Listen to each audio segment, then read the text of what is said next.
I don't know if you guys have seen this trend or not, but I need to tell my story. Okay, so for most of my childhood, I grew up in a smaller suburban home with my younger brother that's 2 years younger than me and my mom and dad. On the other hand, my mom's parents lived in a lake house out kind of in the country in an even smaller town in Minnesota. So my parents having young kids, like we always wanted to go swimming or go on the boat. So we were at my grandparents all the time. So as my grandparents got older, we had noticed that my family was using the property more than they were.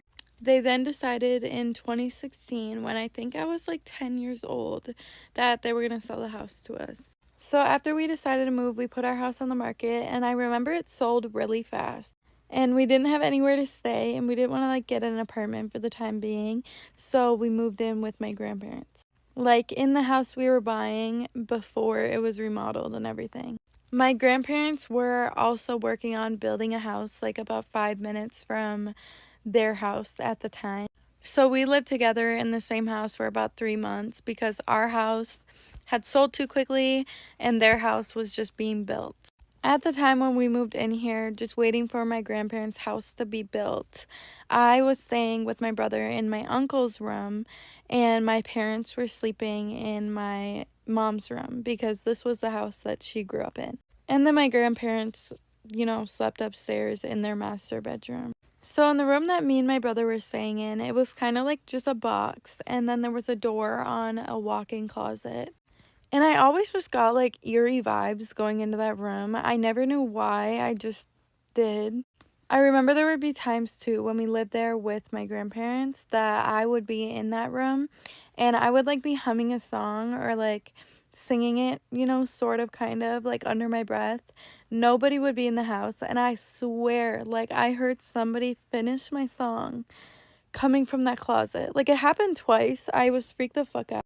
It was like I would sing my song and then I would like stop to like leave the room and I would hear something finish like the lyric I was singing. Oh, there was also like some weird occurrences that my grandparents had living there.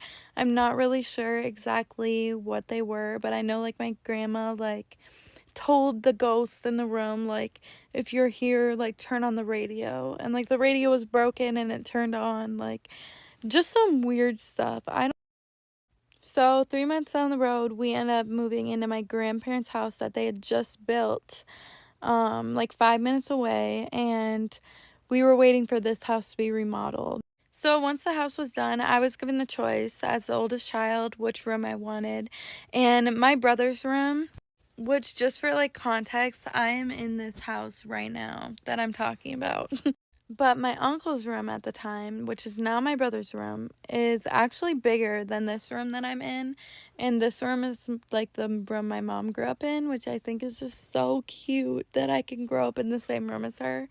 But besides the point, I turned down that room because it just gave me a weird, gross feeling. And any girl would want a walk-in closet and like bigger space. Like this is literally my closet right now.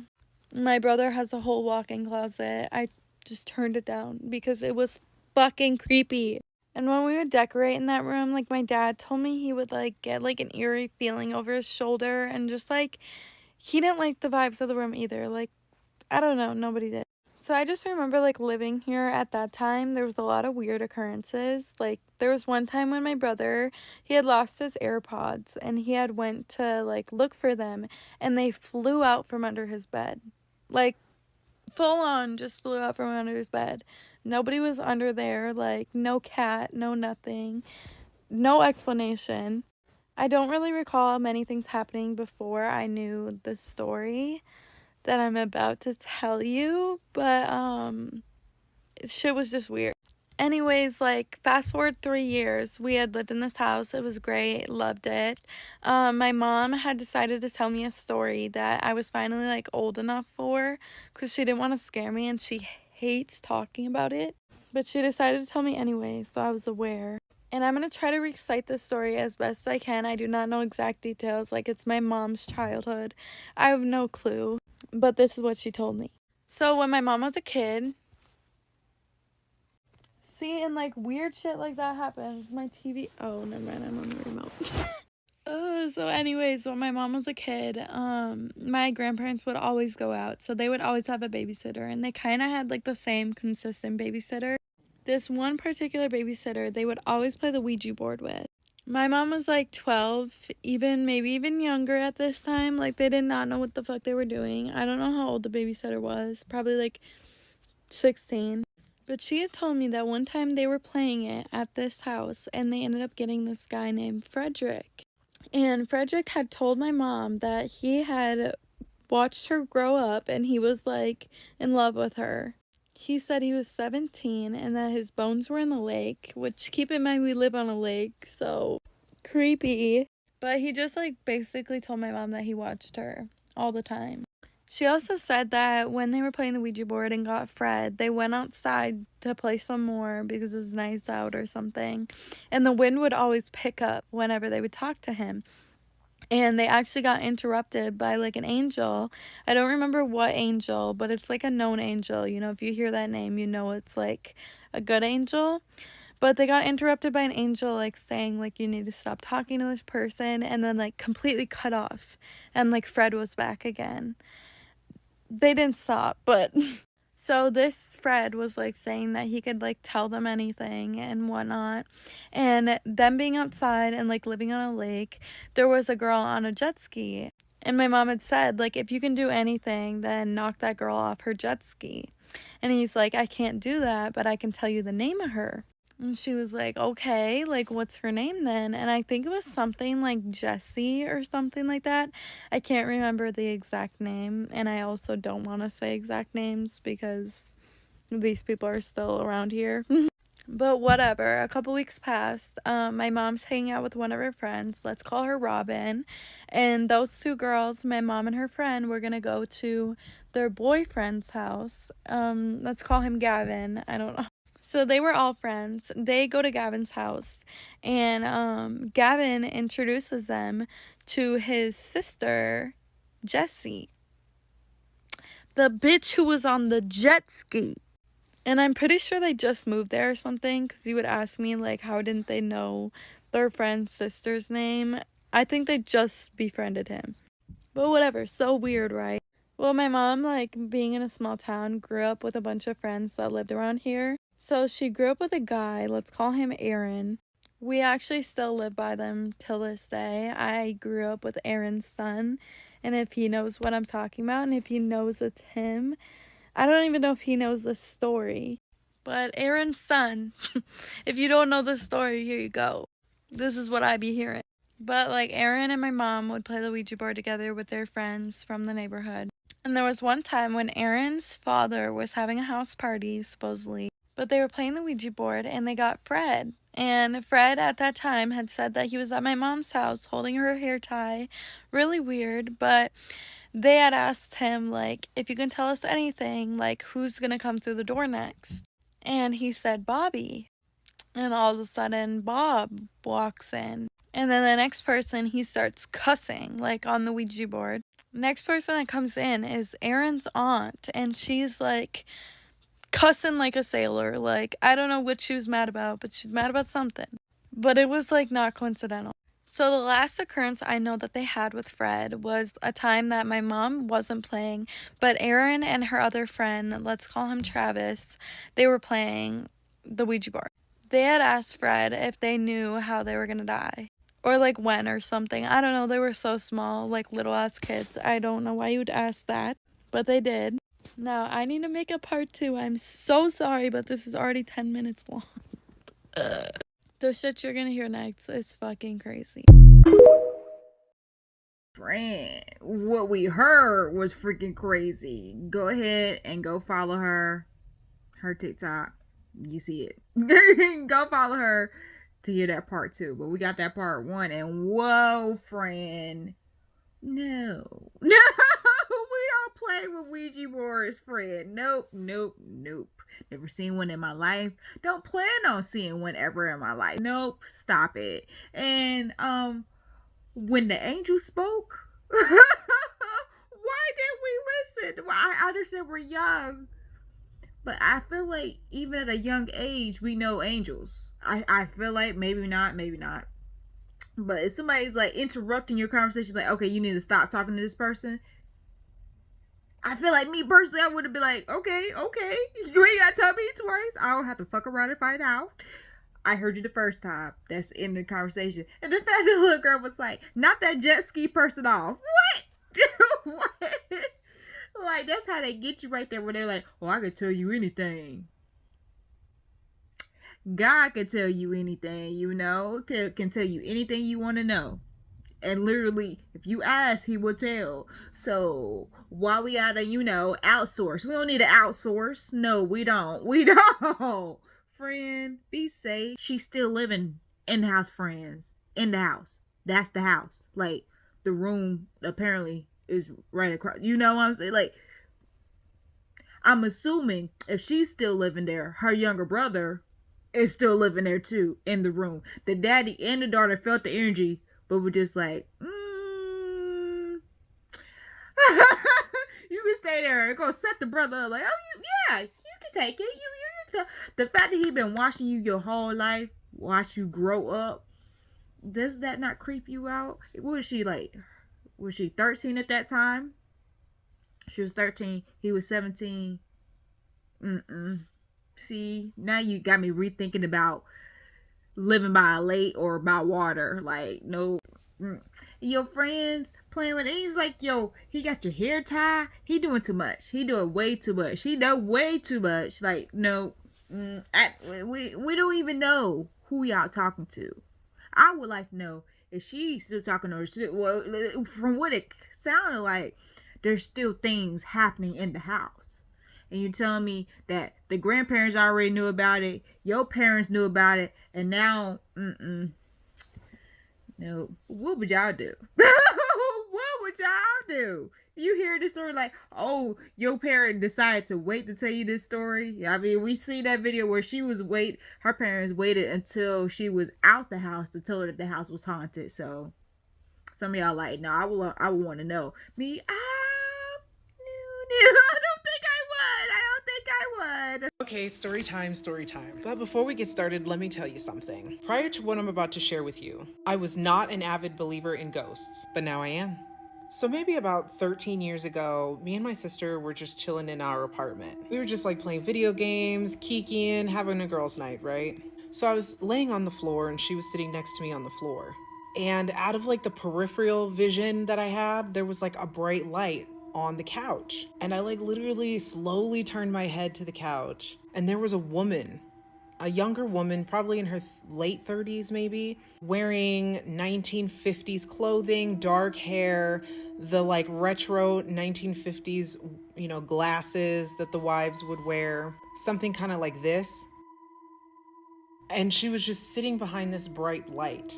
And all noises from the video game disappeared and I could hear her speaking to me. And she looked right at me and she said to tell my mom to take her time and to slow down. I really don't remember why it was said that way or what she was referencing really. But as she's telling me this, there's another character appearing on the couch. And it was like a younger man, maybe 19 years old. And he was sitting on the couch wearing a top hat and nice suit to go with it, dated about the same time. And he didn't say anything to me. He was just kind of sitting there being goofy, like making like happy faces, goofy faces. And I never felt threatened by him. I just felt like he was there to lighten the mood or something. But as I'm looking at this woman and him, I begin to like cry. I just cried. And I felt like it was my great-grandmother on my mom's side, but I never knew her at that young age of hers. But she reminded me of her. She had dark hair and she was just beautiful. I just felt at peace with her. So anyways, I'm crying. My sister is looking at me and she's looking at the couch and she begins to cry. And then I asked her if she was seeing what I was seeing, if she could see the woman sitting on the couch. And my sister agreed with me. She said she saw her. Now I can't remember if I ever confirmed what she could hear this woman say, but I was okay with confirmation that she was seeing what I was seeing because she was crying too. It gets a little creepy here. Hold on. I called my mom up and I told her exactly what I saw, how they were dressed, all of that. And I told her what the message was, which was for her to slow down. And I do believe at that time, my mom was in a situation with purchasing land, possibly building her home.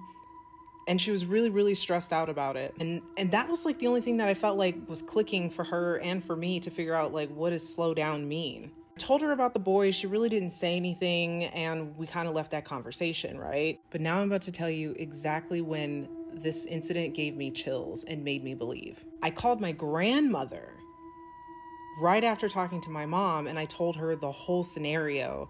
And in that moment, my grandma started crying after I had described the boy that was sitting next to the woman. And she then proceeds to tell me that my great-grandmother had a brother that she believed had sandy blonde hair, who had died in a farming accident when he was very young and around the age that I had described this man. The only thing that was getting to me was, why was he wearing like a top hat suit and why was he being goofy? And she told me that he was known for being like a class clown type of personality. And that's why she was crying, was that I was describing him and I had never even heard of him.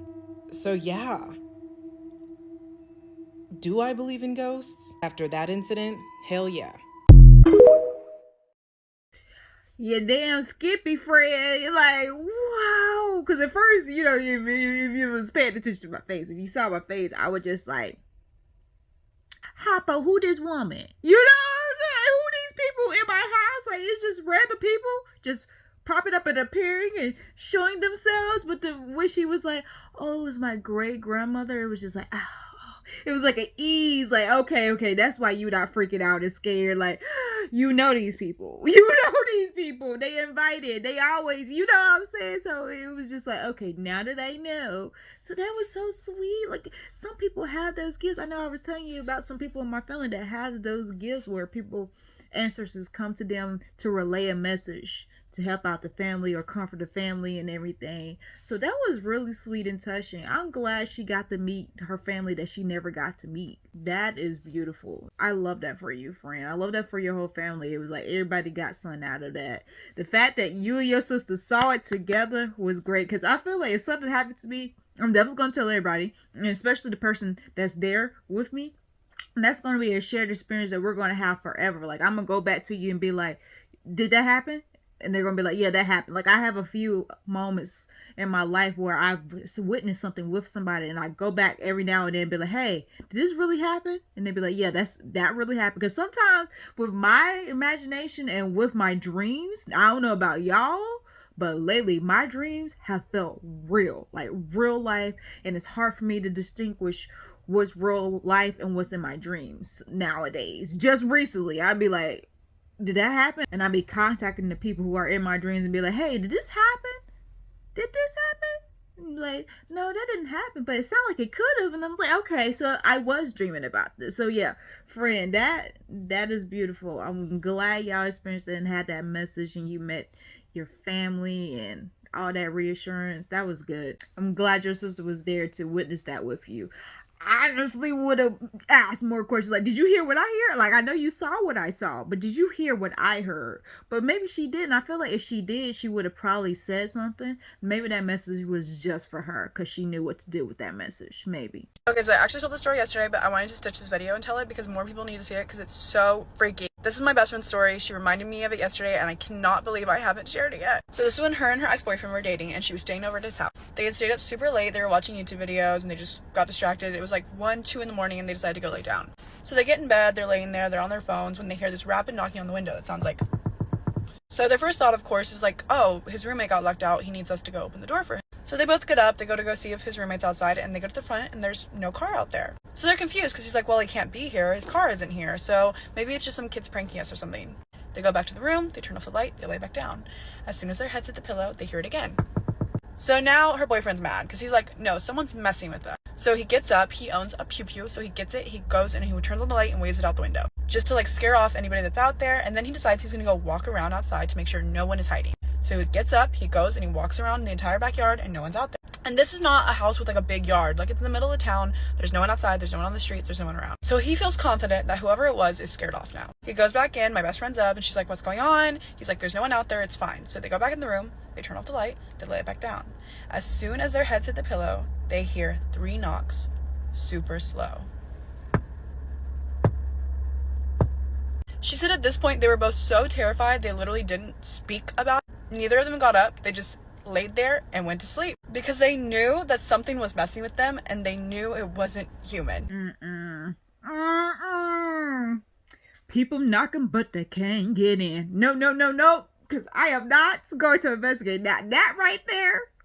That is a for real. We not investigating. You outside and you cannot get in. You are not coming in. I am not, like, that's how they get people. They say, I don't know, it's a scripture in the Bible. I can't think of it right now, but it's like, knock and the door will be open unto you. Hey, nothing can get in unless you invite it in. So you're not invited. I'm not going to the door. That's the rule here in this household. You better call before you come over, because if you knock and I don't know you're about to come over, you're not getting in. You're not.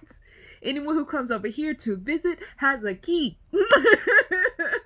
So if you ain't got a key and you ain't making no phone calls, you ain't doing no house calls, you're not visiting. You're not coming over. You're not answering the door. I don't care who you are. I do not care who you are. There's been some times that my uncle has been outside knocking to get in, but he didn't call to let me know he was coming, so he just stayed out there. He literally just stayed out there. He called my phone.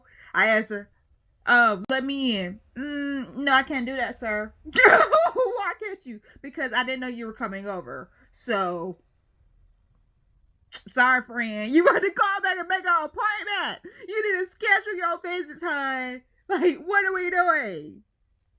I would not have went outside. And of course, we got pum-pums here. Of course, we in the South. We in North Carolina. Pum-pums everywhere. You know? But I'm still not going outside. Even though it's legal here that you can legally unalive somebody on your property or in your property, your car, or anything you own that has your name title on it. You can pum-pum somebody legally. We are not going outside. We're not. So, yeah, friend. I would call the cops for his son, you know, over here, you know.